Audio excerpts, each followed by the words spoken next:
David Nuno here and Raheel Ramzanali. We call the show No Layups, and folks, we have officially made it. Heezy, how can you put into words what has happened here? We got a lot of great questions to get into, but we're now on CTV, brother. Yeah, we really are. Like, this is it. People kept telling us that, hey, man, when are you guys going to be on Connected TV? When can we watch you on the ABC 13 app, which is available on Fire Stick, Roku, Apple TV? And we said, soon, soon. And the people have been supporting us so much. So big thanks to everyone that's watched us, whether it be live on the audio side. And now you can binge episodes. All right. We are in binge territory. We've put out so many episodes since we started the show officially with ABC 13 now 4 or 5 months back that we are in binge territory, David. We are amongst the greatest shows in television history, okay? Because Yeah, that's who else do you binge?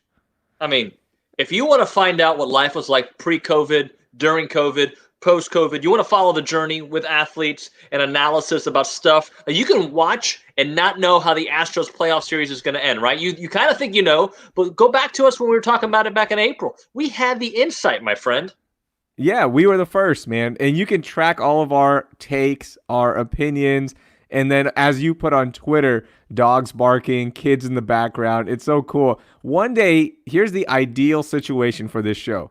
We get to do it from a studio and put it on connected TV and across all platforms. But until then, we have each other via digital. And man, it is so cool to see the connected TV version of this show, man. And it's cool going back and watching the old episodes, as you mentioned. So thank you to everyone behind the scenes that made that possible. And now, next time you see me in public, which might be rare, don't make eye contact with me because I'm on the ABC 13 app. All right, I'm just telling you. Well, who has that much time to go watch our old episodes? But hello, guys, and Fifi, we appreciate you joining us. We're going to be paying off I don't want to say paying off the tease, but paying off the headline of the story, right? So I've been watching the show Ted Lasso, which I love. It's about a football coach who goes to England to coach a soccer team, and we thought it'd be kind of a fun question to throw out to everybody. And by the way, we're going to have one of the actors of that show on this show, Cristo Fernandez. It's funny. This happens a lot on news TV, Raheel. When you speak with somebody who speaks Spanish, your accent comes out. But if I'm just talking to you, I'd be like, yeah, Cristo Fernandez. I'm talking to Cristo, and I'm like, yeah, and hola, ¿qué tal? So we're going to talk to Cristo. We're going to talk to college football. You call him the voice of college football. That's pretty high honor, right? Yeah, he is. He is absolutely the voice of football for college. To me, there's nobody else that sticks out that is the voice of college football than Chris Fowler. Yeah, he's done it at every role, done it for so long. So we're going to talk to Chris Fowler some college football. But the question that I keep forgetting to pay off: what coach or which coach out there, his technique, his style, his persona, could you put onto any other sport and probably be successful? And I know most of you are going to say Bill O'Brien. I know that's going to be the number one answer, but that's too obvious. That's too obvious. I'm going to go with my opinion, Greg Popovich. Okay. In which sport, though? You got to tell me which sport. Well, I think you could put Pop anywhere. Hello, Chaz. I would say, Chaz says I speak in third person on our Facebook caption, but I didn't write the Facebook caption, so technically I didn't write it. Chaz is an ABC 13 personality who's good friends with Bruce Springsteen. I didn't write the caption. Raheel wrote the caption. So technically he wrote it in third person. Correct or incorrect? Yeah, and we write it for the ABC 13 pages, and then as a little bonus, we put it on Nuno's page too. So that's why it's like that. I'm not writing different. I forgot about that. Yeah, I'm not wriing different captions for your page. I'm sorry. Screenwriter. I'm not doing it. Hey, so as I was saying, the reason I think Pop could be a football coach. I think he could be a baseball manager. I don't know if he can do soccer, but his persona, his style, the way he commands a group of men, and I know some people think he lost his weight, especially towards the end with Kawhi Leonard. But I think Greg Popovich, you can put in almost any situation, and he is a leader of men. He can make that team win. Another one that I thought of was McVay with the Rams. There's something about him that I just want to go play for him. He just speaks to me. He's young, he's hip, but he studies the sport so much. I think McVay is obviously one of them.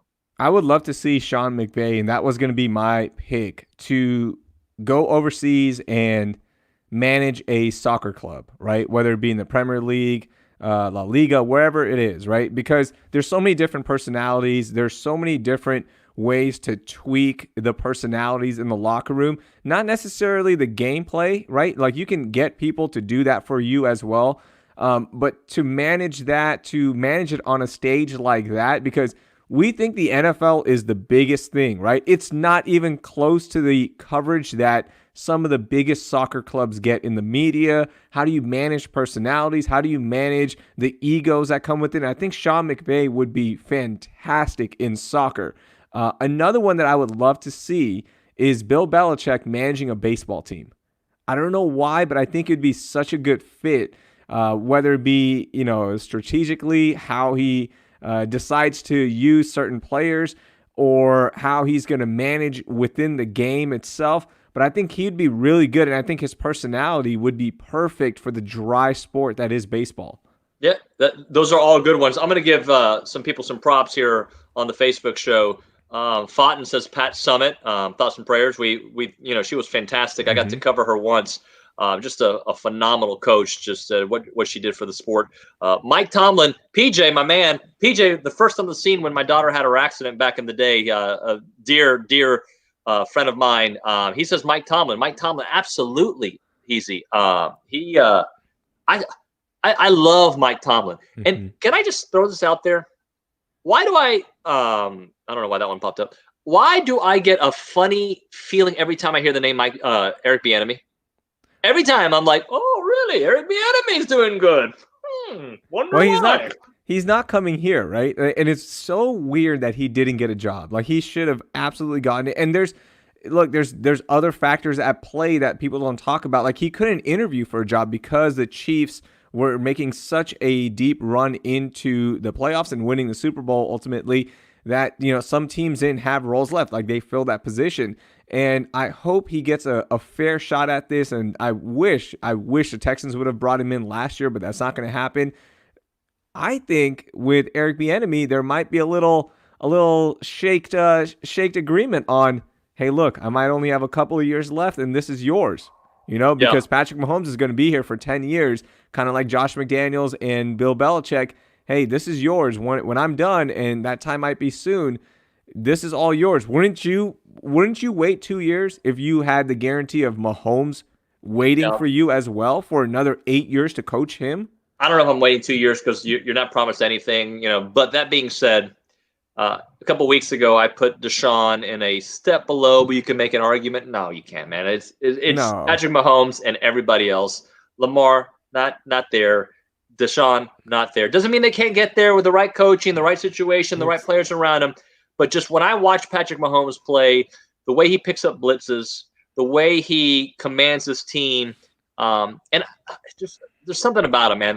His accuracy, his straight up deep ball accuracy is something that nobody else has. He could be what we thought Aaron Rodgers. Like, we put Aaron Rodgers in a different category, right? Like, and he's only won one Super Bowl, but he is physically just in a different class, and he's been so good. He could surpass that. He could be even better than Aaron Rodgers in terms of accomplishments and also just the way he's accurate down the field. It's incredible. I've got some hot take comparisons for you, and I want to get your thoughts on this, okay? Okay. You brought up Mike Tomlin, and we saw it in the comments as well. Is Mike Tomlin the NFL's Doc Rivers in that he won one championship and we overrate him? Like, he hasn't done much since. There's a lot of early playoff eliminations. He creates a great culture.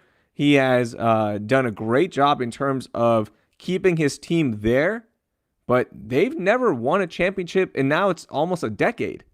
Yeah, this is where I will argue with that. Okay. Pittsburgh has never been a team that's been flashy, going to get free agents. They've traded top talent in the past. He has been able to recreate that Steelers team throughout different generations of players there. Now, he's had Roethlisberger for the most part, right? But he has been able to do that. So I would say that Doc Rivers has joined two teams loaded with talent. And I think Doc is a perfect another one of those guys that can get superstars to buy in. I just think Tomlin's a good coach, and you got to think about it. Like, from the way Ben was 10 years ago to where he is now. It's different style of football team, different style of football. I think Tomlin is an incredible coach no matter what he goes through, the fiasco with Antonio Brown, everything he's gone through. The guy has been class, nails, and his team typically wins. Okay, so where do we rank him in the last 5 years? Or not last 5 years. Let's go in the last decade, right, of coaches that have entered into the Hall of Fame discussion. Bill Belichick is number one. Yep. Right? Sean Payton, is he up there, or is he in the same tier as Mike Tomlin? It's been more than 10 years since Sean Payton won a Super Bowl. Well, if we're basing it on just Super Bowls, then no, but he's got the one, right? But I think you look at what he was able to do. Drew Brees was not it's kind of like Mike D'Antoni with certain players, except Mike didn't get the ring. Drew Brees was considered a really nice quarterback, not a Hall of Famer before he got there. And he had a few years in San Diego that were nice, right? And how different could that scenario have played out had he joined Saban in Miami? But different situation. I think Sean Payton, for the innovator that he is in football, what he's been able to consistently make the New Orleans – people forget, New Orleans was a terrible franchise for most of my childhood. Like, terrible. Bobby Aber was their best player. Like, that just tells you. I would say without a doubt, that Sean Payton's on his way to there. Yeah, no, okay. I think Sean Payton's on there, and I agree that who did we start with? I'm sorry, Tomlin. Belichick Payton. Is one. Belichick is one. Pete Carroll is up there as well. I was going to get to him. Similar situation though. Again, a Super Bowl changes everything. Titles change everything. Should be 2 Super Bowls. Yes, should be. Yes, absolutely. But that was his call. That was his decision cost them that Super Bowl, right? So there's another one right there. And look, Tomlin's been so consistent, but it was just one of those things I wanted to work out with you. Here's my second one, okay? Okay. Is Lamar Jackson, Giannis Antetokounmpo, in that it's great, awesome, like it's game-changing what you're doing, but we've seen it in the playoffs, and we've seen him in big situations not be able to come back. True story. I have never said Giannis's last name. I'm a broadcaster, and I am scared to say it because I know I can't say it correctly. I haven't practiced it. I just say Giannis. You know, like there's certain people, LeBron, like I say LeBron James sometimes, but it's LeBron, Giannis. But that sentence, you could actually take out Giannis and put a guy by the name of James Harden on there. You could put James Harden in that same conversation. Regular season MVP style numbers, and it hasn't gotten it done. Giannis, though, what is he in the 4th year in the NBA, 3rd year in the NBA? Like he's still very young. I think we got to wait a little longer. Well, the style is more what I'm talking about. That, Giannis, he has to be in the open court. He doesn't have a shot that is consistent, similar to Lamar Jackson's, passing game. It's not consistent, and it's very simplified, right? And we saw on Monday night the game that we were so excited about, which was available on ESPN. Make sure you get ESPN Plus and, of course, Disney Plus, #ad. And we've seen that. We watched that game. I was so pumped. But as soon as they fell behind, it's hard to come back with a running offense that's predicated on pretty simple throws and easy, shallow throws. So that's why it just reminded me of similar to Giannis, right? When you're down, remember, they could not get buckets. They just could not get points because defenses they just lag off and they go ahead, shoot it. Until Chiefs can run. Yeah. The Chiefs can run. By the way, how many people from our audience have an opinion on this one? How many people in our audience know who Zidane is, you think? 13%, 2%, 9%? I would say 16%. And then if you remind the other people, they'd be like, oh, yeah, that guy. The headbutt guy. Yeah, I remember him. Zizou is the manager at Real Madrid. And, yes, he, without a doubt, like if we're making this an international show, could coach any sport. He is a leader of men. And that's kind of like, I think, what the question was. Like, who could lead people from, and Fifi doesn't know who he is, and I don't. He has one of the biggest blunders, if you will, in World Cup history. The headbutt that cost France the World Cup back in the day. But one of the best players ever to play, and already as a manager has got 3 Champions Leagues, league title. He's done it all. So yes, and he can take superstar talent and mold them into a championship team. And Chas says 0% of our audience knows Zizou. Okay, it's funny. No one's brought up college football coaches yet. It seems like college football coaches are just part of the sport, that like their sport. That's it, because the factors are different. Recruiting, making sure, of course you got to win the games, but then managing all these 4-star, 5-star kids, and everyone is the best player from, at their position. And you got 3 of those guys, like, managing that play time as well. I don't know, would Nick Saban be successful in any other sport, right? Like, we saw him in the NFL. He wasn't successful. But would he be successful as a baseball manager or managing a soccer club? I don't think so. I think college football is one where you necessarily might not have the crossover in success. Yeah, that's an interesting one. Look, none of these guys are ever going to do it, right? This is based on a TV show that we saw that kind of gave us inspiration. But a college football coach, I mean, we've seen Nick Saban. I don't think we gave Nick Saban enough time in the NFL to be able to accurately say. Because look at Pete Carroll. His first time in the NFL didn't work out well. He goes and wins in college football, and he comes back. And you said that, Pete Carroll's only won 1, but you have to consider with his resume what he did in college football as well, right? I mean, yeah, absolutely. Building one of the greatest programs we've seen. So yeah, I think college football is an interesting one. The only one is really Saban. We could see. I'm sure there's. Mike Leach. I think Mike Leach. I think Mike Leach. I think Mike Leach. I think college football is his bread and butter. I don't think he's a leader of men. I think men like him. Could you imagine him managing Ronaldo and Ronaldo talks back? Is he going to put him in a closet? No, Ronaldo will kick his face. Royal says Saban is overrated. Anyone could coach a Bama to the championships. Let's not forget where Alabama was before Saban. Yeah, Let's not forget. Yeah, I don't think anybody can.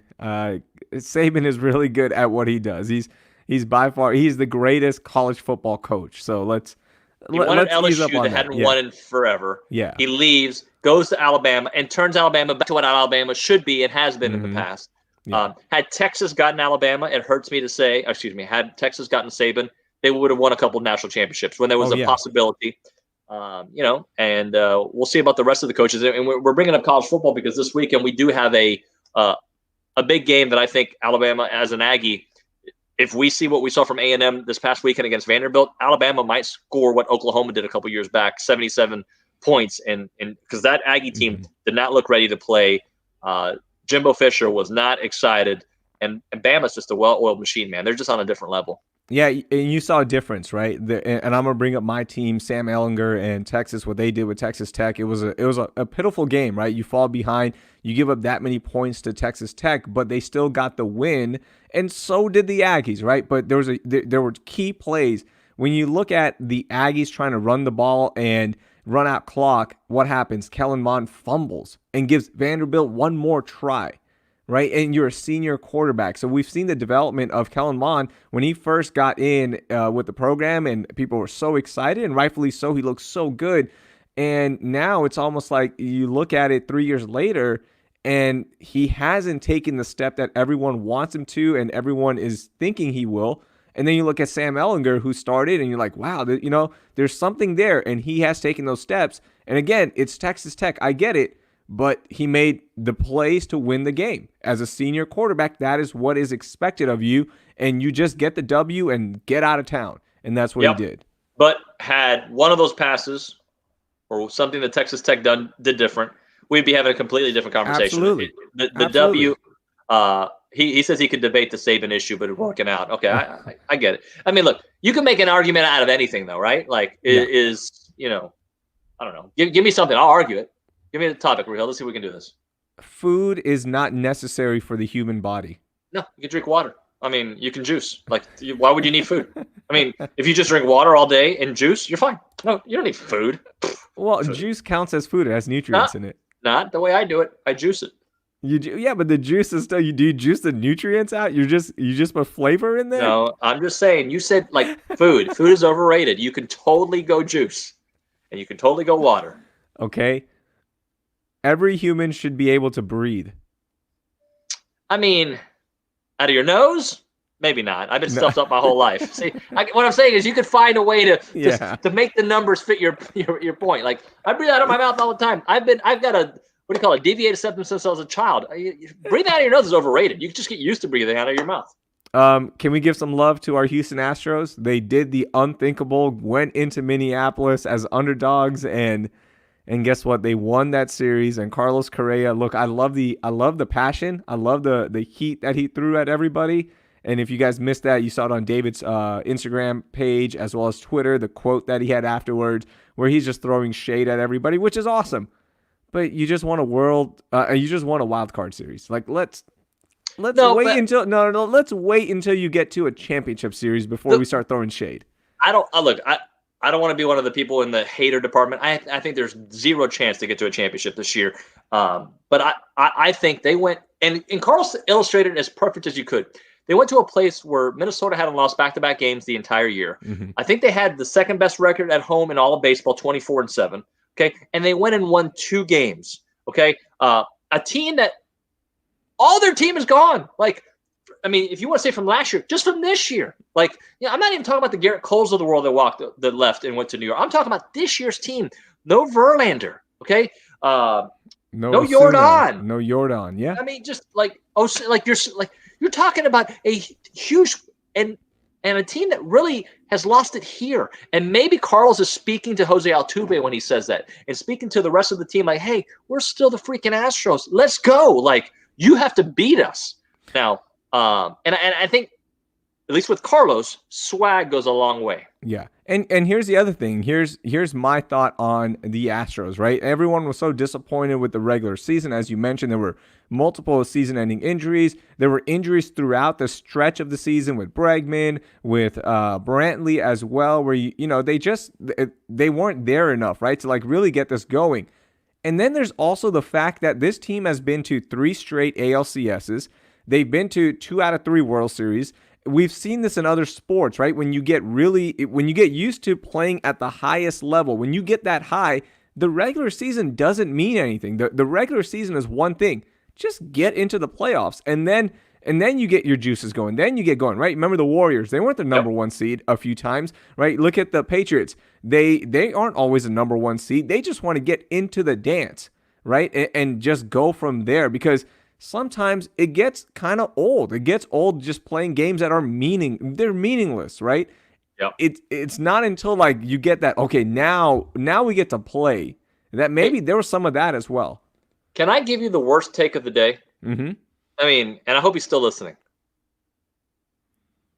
This is just below average take. This is bad. I mean this is pretty much what I said. But he's saying they did it on purpose. Yeah. I mean, you're saying because they just weren't as interested. It just naturally happens when you're that good. That Dusty, and I love you, Chaz, you know that, but Dusty, had a meeting with the Brain Trust there and called Mr. Crane up like, look, guys, they won't see us coming. Let's just kind of barely make the playoffs, lose a series to the Rangers, a cross-state rival that we hate. Let's just get destroyed by them and maybe tell everybody, hey, we're not really here. And then all of a sudden, ta-da, we're here. Hey, guys. I love you, Chaz. And Chaz is one of the greatest and most passionate Astros fans in the world. But that has got to be his worst take. No, he's had some bad ones, but it's not a good take. Okay, I'm going to do it. I don't know if you're going to be happy with this. Chaz, when are you going to come on the show with us? Okay, we got to mess with Chaz. He was too busy with it for us one day. Whoa, I'm Chaz Miller. Hey, so you know what we did? We got Eric freaking Barajas, Chaz. Son. Yeah. And his awesome staircase. What? The greatest staircase ever on the show? And tightest shirt on the show. And I wear tight shirts. He had a much tighter shirt than I did. I don't know. You and I have worn some super tight shirts on this show. Okay. I think that was just a normal shirt and just Eric is yoked. That's why. Yeah, he's yoked. Yeah. Okay. So we have 2 interviews for everyone. Yeah. Oh, wait. You got one more? No, we've got to talk, at least a minute or two on the football team that plays here in town that's not going to start in 2022. Are they going 0-4? Or are they going to win this one? They'll win this one. Minnesota's not good either. Minnesota's defense is not good at all. They rank bottom 5 in yards given up, points given up. They're giving up 36 points a game. Deshaun, if you and the offense can't get it going with this one, okay, and they gave up multiple 170-yard. They gave up a receiver and rushing last week. Dalvin Cook was a beast, okay? And who's a better coach? They're both the same, in my opinion. They're the exact same guy. Mike Zimmer's gotten to a championship game at least, and that's it. But he's done it in 3 years, and Bill's done it in how many? What do you mean? I mean, No, just saying, no. like he's how long Zimmer's been there. They've been there the same time. Has it been the exact same time? Yeah. They were hired the same year. Oh wow, that shows you how That's much what I I'm pay attention to the Vikings. Yeah, it's been eerily similar, except they've gotten to the NFC title game. let me tell you the problem for the Texans. They can't win no matter what, even if they win. Mm-hmm. If they win, of course you won. You beat the freaking Vikings. They're 0-3, and you're way better than them. You have a better quarterback. You have a better defense. Yeah. You have J.J. Watt. If they lose, of course you lost. You're terrible. You're not supposed to. Like, there's nothing unless they win 35-7, the apathy, and even if they win 35-7, I just spit everywhere. COVID problems in my own house. Sorry. Wow. Yeah, I'm going to do one of these. What's it called? Even if they win, like people are so apathetic with this version of the Texans, and it's been that way for a while. Yeah. It's not just now. It's like I think once you get to the playoffs, I think the Buffalo victory kind of like, hey, maybe we're legit. First half, maybe we're legit. First quarter, sorry, not first half. First quarter, and then it changed. We won. I promise you, I say this every time on the show. I was getting messages, you guys are going to the AFC Championship game, and I was like, no, we're not, because I've been an Aggie fan and a Houston sports fan my whole life. When the Astros were up on the Royals in 2015, I was like, I don't feel good. 2017, we won. Thank you. But I didn't feel very good about it. I think they win this one pretty easily. I think Minnesota's that run, that team, and it is so, I mean, obviously the records are similar, right? 0-3. They got rid of their star wide receiver in Stephon Diggs. Yeah. DeAndre Hopkins is out. Their quarterback got big money, but granted, his contract's about to end. That 3-year, $90 million deal is about to end. You got Deshaun. You've got the coaches who've been there the same time. A lot of apathy as well. So it's so crazy how similar these franchises are. And I think it's going to be enough for the Texans to win this week. Their offense will get going. Things will be okay. Maybe David Johnson runs for like 50 yards. Who knows? I don't know. It's kind of wild. I know it's a wild prediction, but maybe he runs for like 50-plus yards. I like David Johnson. It's weird. Like, you can not be a fan of the trade and still like the guy. And I think he does have a little bit left in the tank. Not to be traded for the best wide receiver in football, kind of in the tank. But, like, he would have been a great guy to add on to the trade. Like, oh, we got this guy in 2015 was amazing. Like, That's how I look at, like, what a great add-on. Oh, wait, he's the centerpiece? He's who we got? It's not good. Like, his tank might have a little bit left, but he might have used it all. We don't know. Like, it's running out pretty soon. It's been looking pretty horrific out there for the Houston Texans. And look, Duke Johnson wasn't there either. You need your second running back as well. That's what this system was built around, was these two running backs. So we'll see what happens. I got them winning this game. I guess I'll watch it. I mean, because we have to. But man, we do the post game show now, right? Like, you got to do it.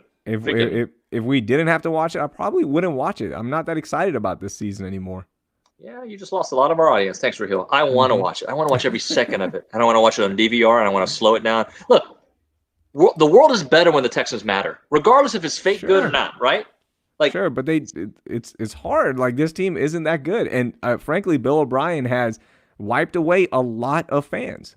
He's a Thanos of the Houston Texans. He's wiped away half the fan base. He wins them all back if he gets to an AFC Championship game. Yes. Don't you think? Yes, absolutely. Or do people say you got there because of Deshaun, not because of you? Because even if they say they're still watching, that's the biggest thing. There's a lack of interest with the Texans across the board, like what I'm sensing at least. True story. Jason Jobs, who works at our station, kind of my boss in a way. He's very mean to me. Says my two sons slapped him. My boys were running. They do cross country. And they're running in the neighborhood. They ran into Jason and like, Dad, your coworker Jason said hello. I thought it was a random guy just trying to talk to us, but he was for real. So shout out to Jason Jobs. Hey, one last thing I was going to say about the Texans, then we'll go into our college football talk with Chris Fowler.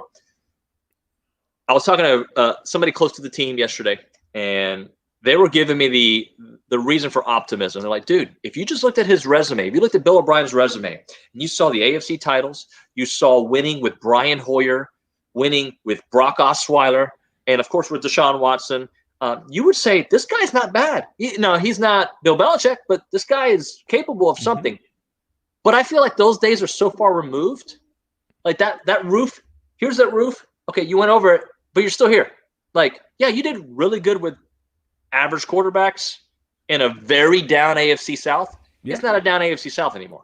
No, and if I was a hiring manager, I'm looking at that resume, I go, wow, this is really good stuff. Like you've done a good job in quarter one, quarter two, quarter three, but we make Oh, our money in Q4, okay? As this company, we make our money in Q4. What have you done in Q4? Oh, you barely snuck by the Bills and you beat a Raiders team that had a third string quarterback. Those are your two wins. And let's look at those losses now. Let's look at the Colts loss. How embarrassing was that? Let's look at that first Chiefs loss. How embarrassing was that? Oh, let's look at this recent one with a franchise quarterback. That wasn't good. The only good loss on that one is if Brock Osweiler makes that throw, Will Fuller catches it, they probably beat the Patriots, right? And they're off to a championship game. So, and that's not a guarantee either. I'm saying if, right? If that right. happens, maybe they do it. So if I'm a hiring manager, to counter that point, I go, hey, I mean, that's great. This is awesome that you've done all this, but when we need you the most, can we count on you? Because right now your resume says we can't, and that your teams aren't prepared. They look horrible in the losses. It's not like a bad or a close loss. It's a horrific loss. It's like you don't even belong out there kind of losses. I'm looking at some of these losses. The Kansas City loss, embarrassing. Yeah, that one was terrible. Fine, no franchise quarterback back then. Okay, pass. Deshaun Watson and the Colts loss.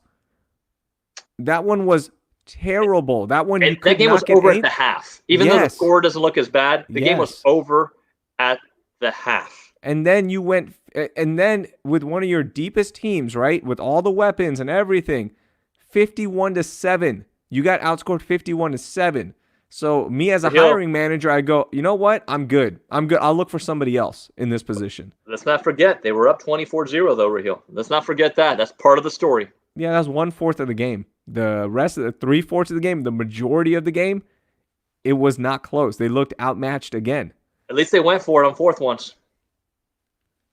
Yeah, that's true. And they did kick a field goal once. Yeah, that's true. And it's like you go, oh, another decision making. Okay, we got to get to these interviews. Yeah, we got to go. We got stuff to do. Okay, we caught up with Chris Fowler, who is the voice of college football. He is doing a really cool thing. You know, obviously we can't go tailgate. We can't be out there supporting our teams, the Aggies, the Longhorns, the Cougars, if somebody will finally play them. And they're doing a cool thing where they're saving our Saturdays where, hey, why don't you bring the tailgate to your house? Why don't you do it with your friends, your family that you know?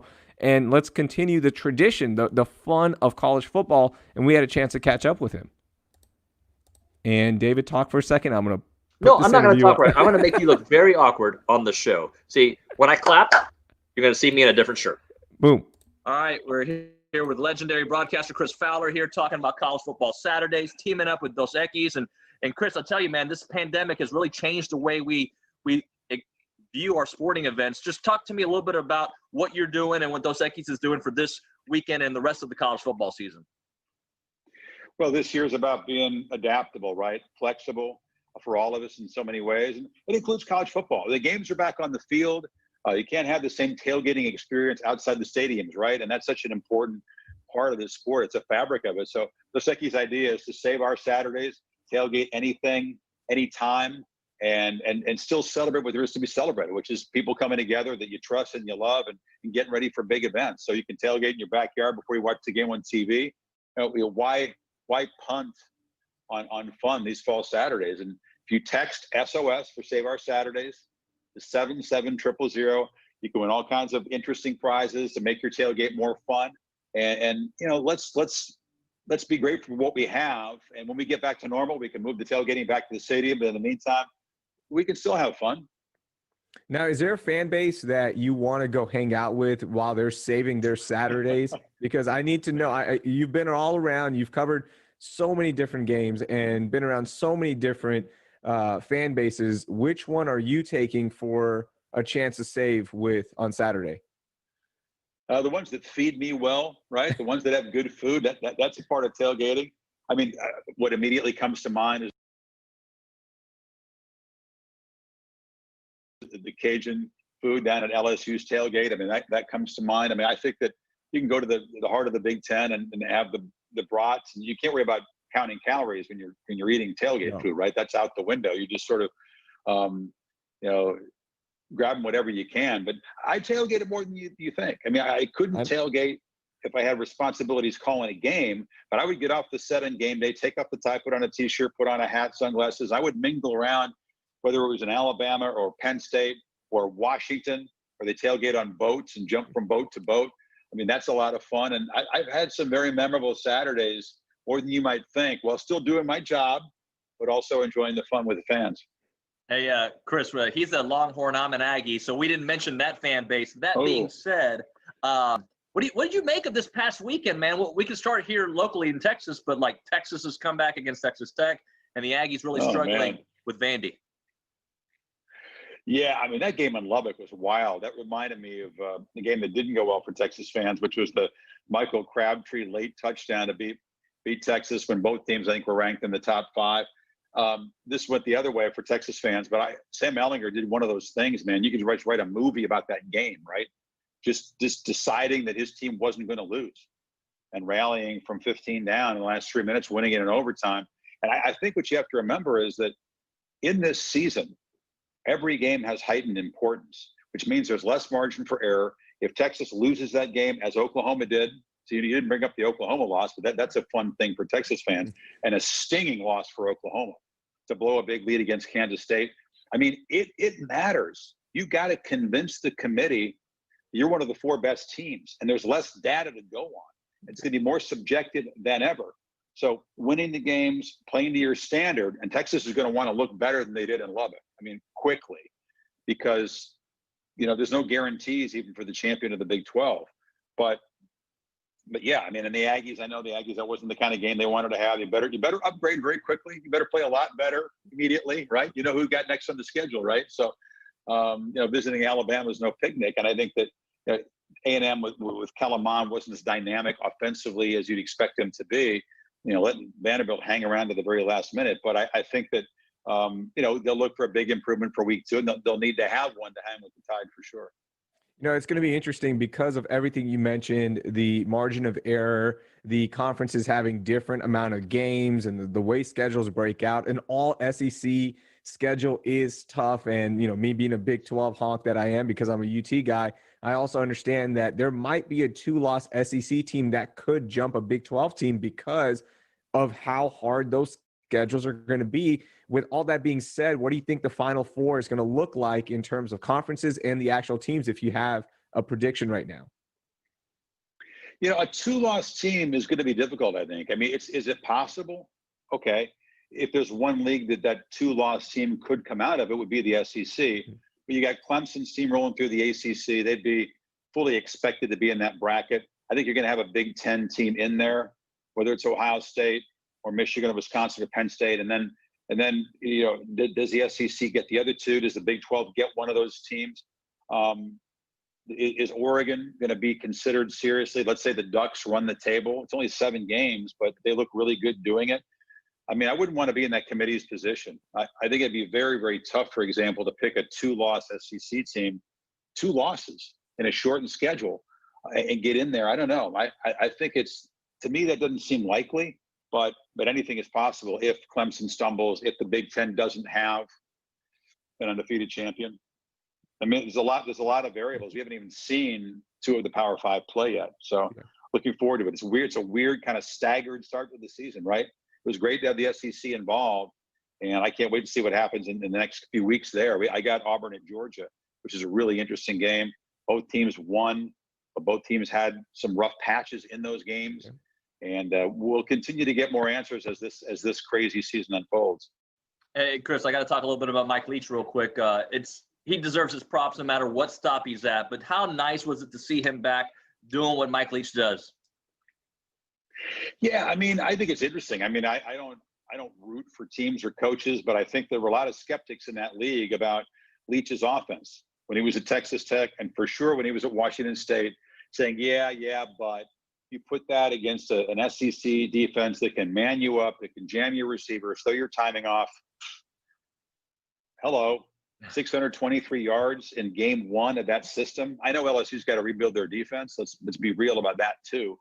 But that was a message sent to the conference. That was shockwaves. That was defensive coordinators going, because it's the combination, obviously, of the system. AJ Costello, super accurate quarterback, very smart guy, and playmakers around him, they're not going to throw for 600 yards every game, but I mean, they are going to be a force. Can they win enough shootouts to be a serious contender? We'll see. But man, you're right. It was fun to watch that. Hey, Chris, so we do this at the end of every interview, and I know that you're teaming up with Dos Equis and trying to save college football Saturdays. Raheel's teaming up with the world, trying to find out a little bit more about you. So he's got some 5 questions. We're going to rapid fire with you before you roll out, okay? All right, Chris. So these are the same. Fire. These are the same, and these are the same 5 questions we ask all of our guests. So we don't change these. So let's get into it. What's one song you wish everybody would listen to at least once in their life? Enter Sandman. If you haven't experienced old Metallica, you should. I thought you're gonna. Yeah, that's good. I thought you were gonna say The Eyes of Texas, but that's all right. We'll move on. That's on the list, but not at the top. What's one thing you have to have in your fridge? More than one thing, but I mean, obviously, cold beer helps to have in your fridge. The vodka goes in the freezer, right? So those are 2 essential things. All right. What's one place you want to visit that you haven't yet? I've never been to Alaska. That's the one state I haven't been to. I really want to go to Alaska. I really want to go to the South Pacific too. Never been there. It's awesome. It's beautiful there. Who's one person alive you want to meet and have coffee with? The Dalai Lama. Okay. I don't know if he drinks coffee, tea, whatever he wants to drink. I'd like to hang out with him. I'd like to have some wisdom absorbed with him. It would be the dealer's choice there, whatever he's drinking. And finally, exactly. Chris, what's one app you want to delete but you just can't from your phone? There's a lot of them. I got too many apps on that screen. I can't sort through them. Yelp frustrates me, but you kind of need it, right? So I make do with that. All right, there it is. Hey, Chris, we appreciate your time, man. Love watching you on Saturdays. You've been great on the show, and thanks to Dos Equis for setting this up, and we'll talk to you hopefully soon. I didn't think the Dalai Lama was going to come up this morning, but hey, you never know. It's 2020, right? See you, fellas. I enjoyed it. Thanks, man. All right, there it is. Chris Fowler, who joined us here a couple days ago. We got it on the show now. And now Raheel has to do his real stuff, being a daddy. I am going to pitch to our interview with Cristo Fernandez. And what I'll say about Cristo is that if you haven't seen the show that he is on, it is awesome. It's called Ted Lasso. I'm going to give you a little clip of what he looks like. Go ahead. We can run the clip. And there he is. That is Cristo as Danny Rojas. I got lucky. Again tomorrow, Jenny Tart. So that kind of goes into our question. What coach out there could coach in a different sport? All right, there you saw the scene right there where we really got to know the Danny character, Cristo Fernandez, joining us here on the No Layup Show. ¿Cómo estás, Cristo? Muy bien. Thank you very much for having me in the show. Really nice to see you guys, and it's amazing to see you. So I'll get started, man. So we're a huge soccer family, and when I heard about the show, I had seen the commercials from back in the day with Jason Sudeikis when they were promoting the Premier League, and I was like, I'm going to give it a try. And man, that show won me over. What has been, the finale's coming up too, by the way, here on Friday on Apple TV Plus. Just can you talk to me a little bit about how you got involved with the project? Yeah. First, thank you for watching the show, and really nice to hear these words. And I'm very happy and excited to see all the people's reaction, all the fans' reactions about the show. I studied my master in the UK, in the Guildford School of Acting, University of Surrey, and that's why I was able to develop myself over there and start to do some bits in some projects, and then I was there with my student visa, and then after that I had to return back home, but I left good contacts in my agency there, and then after years I kept working hard, and suddenly there was this opportunity, this casting, and it was somehow perfect for me because I love comedy. I grew up watching Jason, and Scraps is one of my tops with Bill Lawrence, but also because football was the biggest part of my life. That's what I used to do before going into acting. I used to play professionally, so the fact all of these things I think helped me and to get in the show.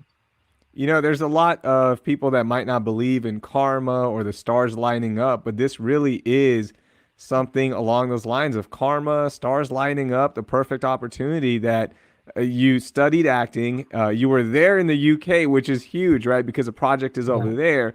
Your background in soccer, so you look natural because there's a lot of sports related content out there that, you know, the actors don't look like they play the sport or are natural at it. You look perfect. I mean, you obviously played professionally, but you look so good in it.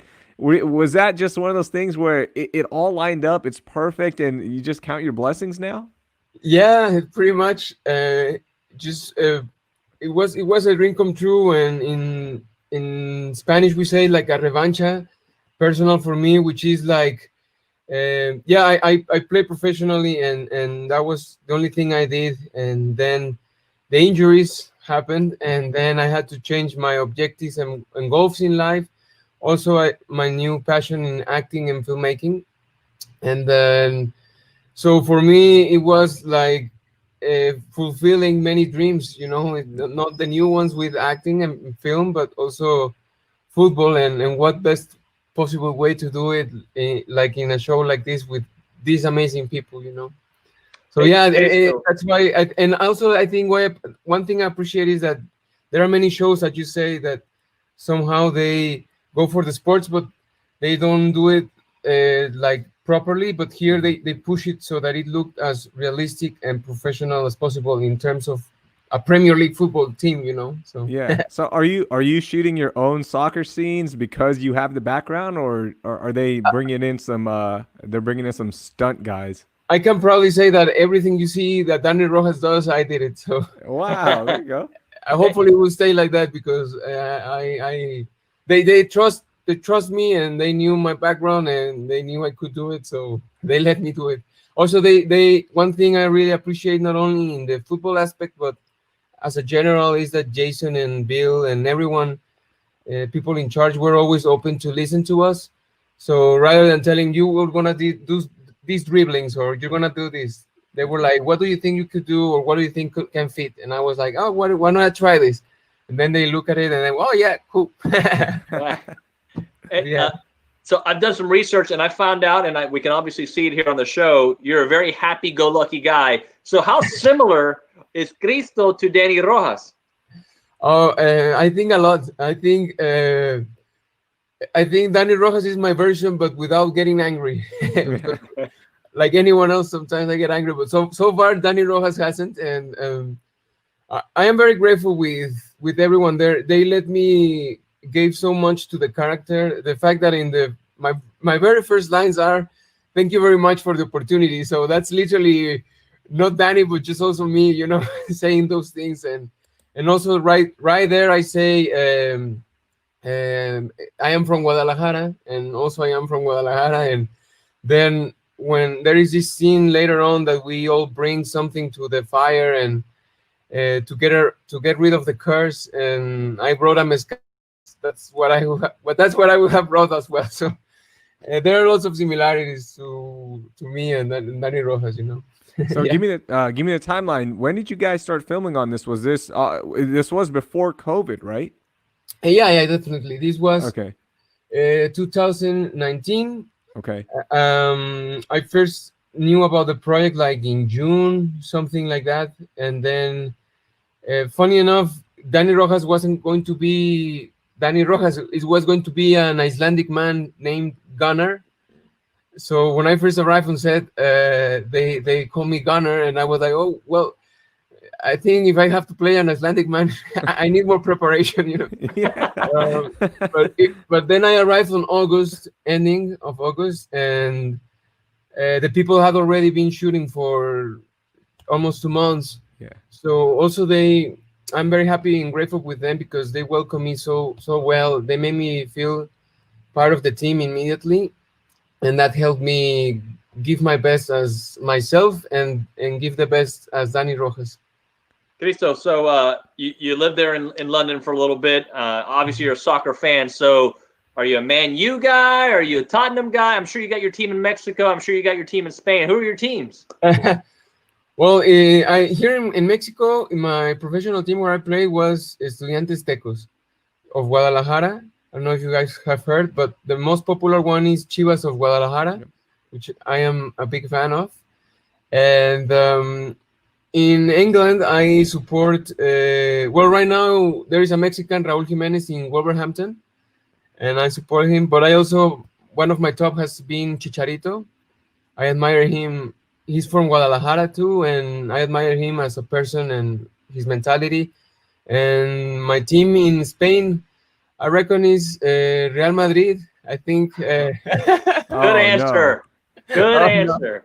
You know what? I David's a admire huge- a lot. Yeah. You know, there are many players that have been there and that I have admired. And Chicharito played a bit there as well. Yeah. So, Hey, let me throw this in there. I don't know if you guys saw the Champions League draw came out today, Yeah. and a former Real Madrid player, Cristiano Ronaldo, is going to be playing against Messi. Juventus is going to be playing against Barcelona in the group wow. stage. So that came out today. I was happy to see that. That's gonna be a good game then. Yeah, the groups look good, man. It's gonna be fun. That's gonna be next year. Yeah. We can't wait to like get that started here. Yeah. For you, I mean, when you get a chance to watch your national team, right? Like David and I love watching the U.S. men's national soccer team. Although there's a lot of heartbreaks when we watch American soccer, Cristo. But for you, when you get to watch the Mexican national team, what's that like, man? Do you still get amped up and pumped up to watch them? Oh yeah, definitely. For me, football is kind of like a religion back home here in Mexico. Sometimes people go more to the football than to church, but it's an event. The football games and the World Cup is something that brings lots of passion, and we are always watching the World Cup. And as I said, football has always been there for me, and I honestly got away from it because I started acting. But funny enough, how life works sometimes. Now I'm back into football, and now I really need to know who is playing where and what, because for a moment I didn't know. But that's it. Yeah.